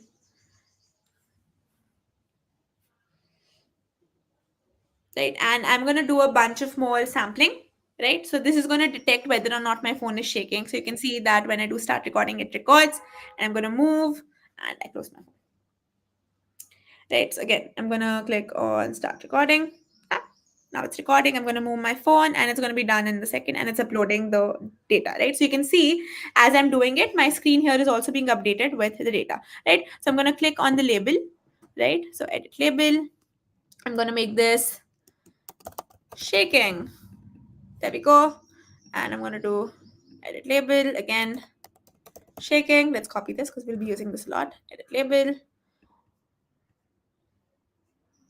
edit label. And yesterday we were talking about how data is split. No. Cancel. Edit label, shaking, edit label, shaking. And I wish I could just do a copy paste. Select multiple options. See, the thing is, I'm using this after a long time as well. Right, so now I'm going to keep adding a little bit of more data because this is too less data, and I'm going to add some different data also. So I'm going to add a non-shaking one. Yay, Emily got it working. That's awesome. You did? Okay. Right, so you can use a different phone. You don't have to, because this is using the browser, you don't need to use your phone. So if there's any other spare phone around you, go ahead and use that. Okay, so I'm going to keep doing this. All right, so I'm going to maybe add a bunch of more shaking data, and then I'm going to add around 4 pieces of still data or not shaking data. Okay, so I'm going to do another shaking, shaking, shaking. Okay, so 3 more data points. Right, let's edit them. So select multiple options, edit label, shaking. Now I'm going to add around 5 data of just anything that is not shaking, right? So what I don't want to be identified as shaking, right? So start recording. I'm going to hold it still again. So I'm recording and holding it still. There we go. Holding it still. Okay, and then I'm going to just move it around. This is not shaking again. So start recording, not shaking. All right, so now I'm just going to go ahead and label all of them as not shaking, right? We're doing a simple here. So I'm going to not enable edit labels. So not shaking, right? That's it. Ideally, we want more data points, but we're just doing an experiment for the time being, right? So maybe I'll add a couple of circles here for the sake of it. Let me know if you all are following along. And so I'm going to do a start recording, move it in circle, start recording, move it in a rectangle. So y'all can do this, right? Y'all can create different shapes, give them labels, and expect the data to be labeled the correct way, right? So not checking, edit label, perfect. Now what we're going to do is we're going to go ahead and look at a data explorer. So let's look at data explorer. What it's going to, okay, create impulse.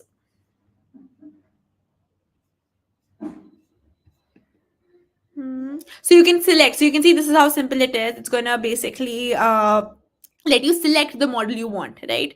So let's see. What do we want? Do we want deep learning? We don't want deep learning. We don't want audio or sensitive. We can use a spectrogram actually. But I think for us, spectral analysis will be the best, right? So I'm gonna add spectral analysis, and let's add a processing block. I think we're good, right? So let's go to data acquisition again, and let's go to data explorer. Create impulse.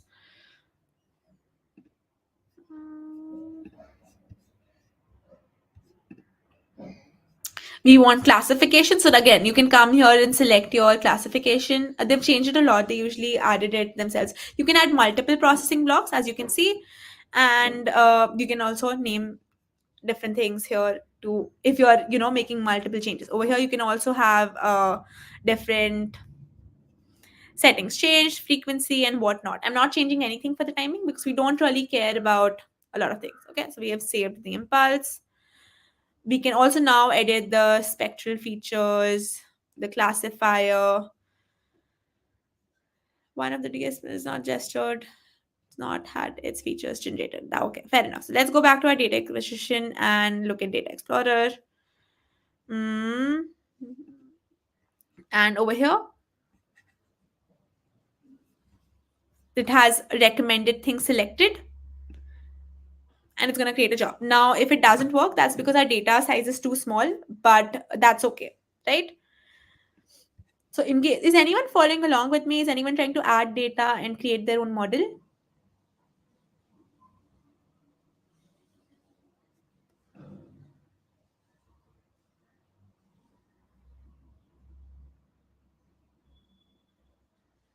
So you can see it's creating a bunch of stuff. It's creating its own sampling videos. It's taken its own data split between.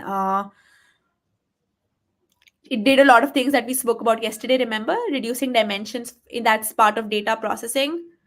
That's okay. You can do it later, right? So now it's created a nice.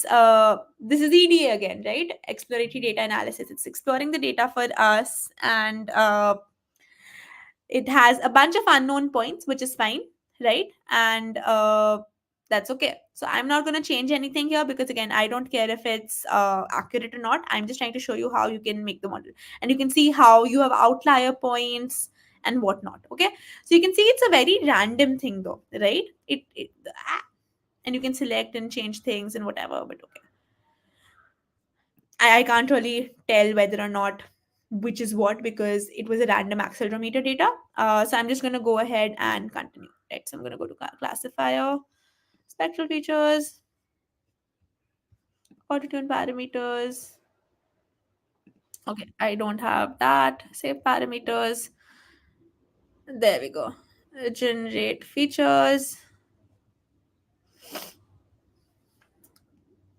So basically, what I'm trying to show you all is how simple it is to create your machine learning models. Uh, That's okay. No worries. You can do this later. It's very simple. It's very intuitive. You can tell that. So you can do this. I started this back when I did not want to learn machine learning, but I wanted to do a project that involved it, which was, of course, at a hackathon, right? Because we have very less time and I can't sit and learn a bunch of things overnight. So I came, used Edge Impulse. You can use it with a lot of controllers, as you can see, because remember, they had a bunch of supported devices. Let's see, let me show you all where you can find the supported devices, right?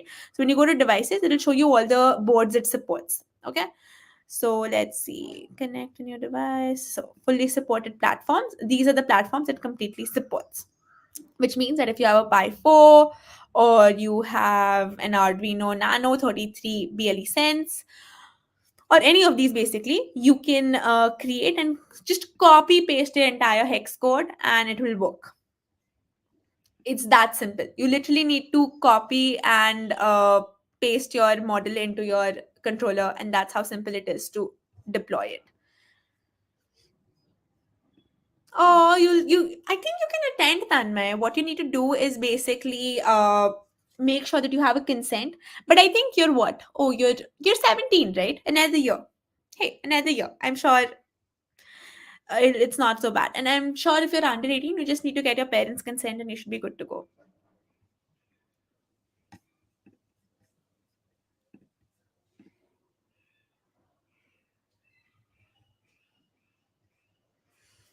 Beautiful. I love Emily's circuit on Discord. I'll definitely send that to Mary for the stream tonight. But all right, let's see what the model is up to. It's still running.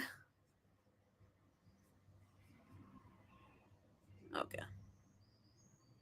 I have a feeling it's going to fail because there is not a lot of features to explore in the first place. But yeah, if you have a lot more data, you can do it. You can also take the data sets, by the way, from Kaggle, sensor data sets for IoT, and directly apply them and import them here and work on the different mechanisms. So let's say you have, or you want to detect something very specific, and you want to ignore all of the others. You can see that there's a lot of very visual, intuitive control to control your models, control the different frequency, control the sampling. There are a bunch of amazing graphs for you to just, play around with.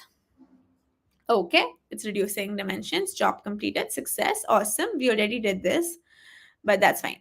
So classifier, and now it's going to train a neural network, train it, and then you can basically deploy it, right? So once you train it, you can also do a neon tuner, then you can retrain model based on the tuner, based on what you've gotten, and finally you can deploy it. And you can also have versions based on what you're doing. Now I do not think we have the time to complete the entire thing, but I would love for you all to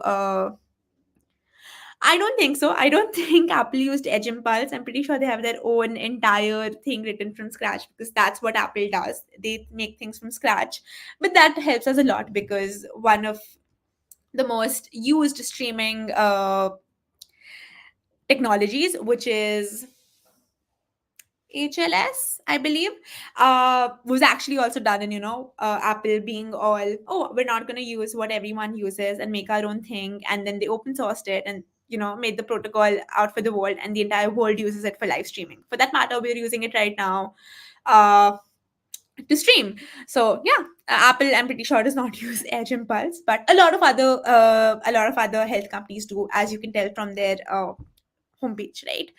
But yeah, you can build some pretty cool stuff with this. I'm sorry we did not have time to complete this entirely, but in any way, if I did start training, it might take a little time to train, even though we have a tiny data set. So I'm going to let this run, and once you all try this, let me know, and we can take another session, the unofficial Hacky Hangout, and work on it together. Okay, I'm going to be back in Bangalore tonight, actually. And yeah, I'll be free and looking at Discord. And please, please send your visualizations and your circuits in the next couple of hours, so that I can compile them and send them to Mary and Ryan for the closing ceremony tonight. I most definitely want you all to have a shout out while you're there. That's awesome. That's amazing. I'll look into it. I've also, by the way, looked into YouTube API and Apple Music API for your visualization. Here's what I'm gonna do. I'll write a blog about it soon, and I can't post it in Discord because the promotion rules apply to me too. But I'll post it on some of my social media. You all can follow along there. Tanma is reminding me about the room tour. We do have time, because this is the last stream of GHW, and you all have done an amazing job the last 2 days, including the data visualization, including today's circuits. I know things get slow with me, but then again, that's because I'm going to make sure that everyone's on the same page. So the closing ceremony is tonight. I believe it's at 9 p.m. There's also a really cool calendar that Mari has created for you all to add. So over here, if I go to ghw.mlh.io,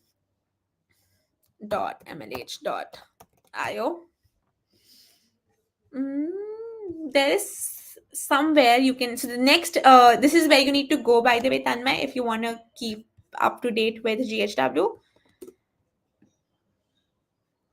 Me too, Emily. I'm so happy to be back after so long. I'm still a little rough around the edges with the whole tab and everything, but hopefully, I'll have my monitor set up in the new place by the time next streams happen. I do have a lot of plans for the games week. I have some pretty cool open source maintainers I would like to introduce to you all. If of course Diane and Mary let me. But they're pretty cool. They're awesome people. They always let me do whatever I want to. So that's awesome, right? So y'all can basically go here for the next GHW week. So there's games and APIs.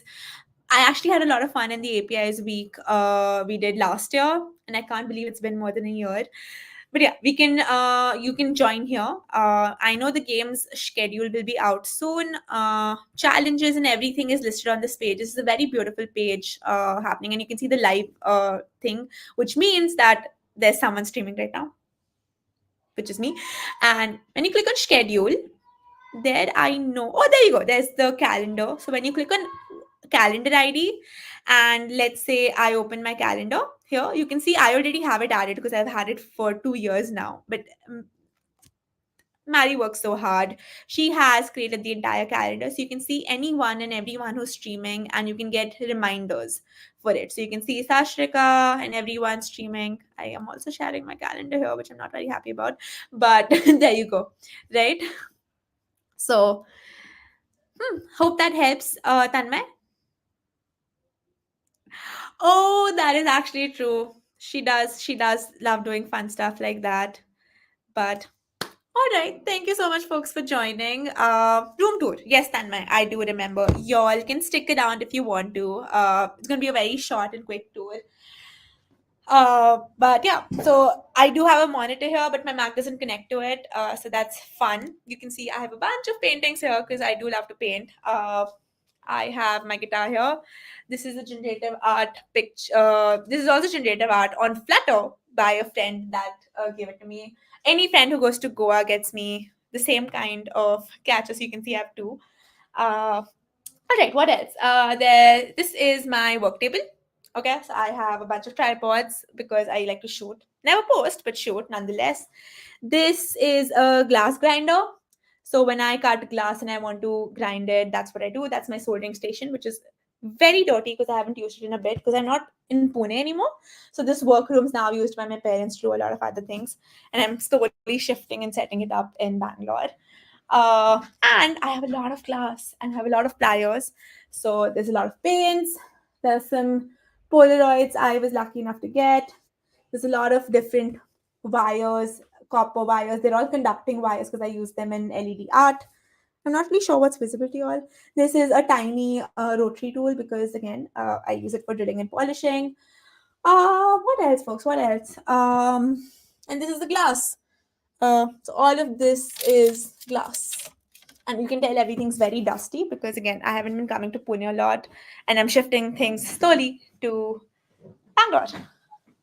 And the string art is called macram, by the way, in case y'all are confused. This is called macram. So, yeah. And I would love to do a more artistic stream. I used to do this art with electronic stream 2 years ago. I haven't done it in a bit. And someone in the hackathon this weekend came and told me that they made their first electronics art because of that. So I might actually bring it back soon. Hopefully, if again it's in theme, and hopefully we can next games week maybe. Yeah. All right. Thank you so much for sticking around, folks. But yeah, I'll see you all hopefully next GHW. Another MLH hackathon. Again, there's a really cool. It's amazing how organized MLH is. So if you go to mlh.io/events, you'll be able to see all the hackathons happening with regions, whether or not they're in person or they're digital. So you can see GHW is also, by the way, listed here in the order. So this is according to the order. So all of these are happening next weekend, I believe. So 16th to 18th. This one's happening on. So that means this is going to be on the MLH Discord. Uh, this is in Washington, Massachusetts, New Jersey, Ontario, New York, Ontario. I know there are a bunch of Indian hackathons upcoming, but none of them are listed yet. Then we have the Games Week here. Then we have Command F. So yeah, any hackathon that's happening and for sure is going to have MLH gets listed. And you can also see the past events, all the past events of that particular season, which is the Hardware Hippo, Hands in the Hardware Hippo season, starting July. All of them are listed below. So if you want to make it to some hackathon next year, you can, save their website by going through this page. All right, folks, all on the same page. There's some really cool hackathons coming up. I don't know why the Indian hackathons aren't listed yet. I know for a fact there are a bunch of them coming up, but that's fine. I'll just check in with, or you can create a Discord ticket and ask Siddharth. He usually does it. I just realized I'm not sharing my screen. Window. All right, there are a bunch of questions. Will you be there in Games Week? Well, I have given in availability. Let's see how it goes. Let's see where if Mary schedules me in because we make sure that all the coaches get a chance and all the awesome coaches love you all so much that we all want to stream. Interesting. I like the name though. I like the name. In Chandigarh, there might be actually. I am just not sure why the Indian hackathons or the APAC hackathons aren't listed. Is Bangalore, is there a hackathon meetups offline? Bangalore has a lot of nice meetups happening, Arshad, depending on the area you are in. There is a nice, really cool HSR hacker house that happens, which is lovely. You should look that up. I know for the fact that they have a Twitter page, and I usually turn up to these events. But yeah, again, if you all have any more questions, let me know. This is the website, by the way, that I was talking about. So you can see there are upcoming events. This is the event. So any past events here, they are all listed here for the season, which is July 14th. These are all upcoming hackathons, and of course, this you can explore the website. It's beautiful, right? They work so hard to maintain it. Uh, yeah, that's it, folks. Stop screen. Thank you so much for joining. Thank you so much for sticking around. This is the last stream of the GHW. It's surreal to me for doing a last stream because I know you all love it so much. I hope you're getting your challenges in by tonight because I would hate for you all to miss out on any swag. And definitely post your circuits. I want to get them to Mary so that she can show them in the closing ceremony. Always, always happy to be here. Hopefully, I'll be a lot more well prepared next time. I had a hackathon this weekend, so that was really taxing for me. But fingers crossed. All right, folks, it was great streaming after so long, and I'm obviously going to come back for next games week if we have enough allocations for me. But until then, have a great month until the next year shall do. Bye bye.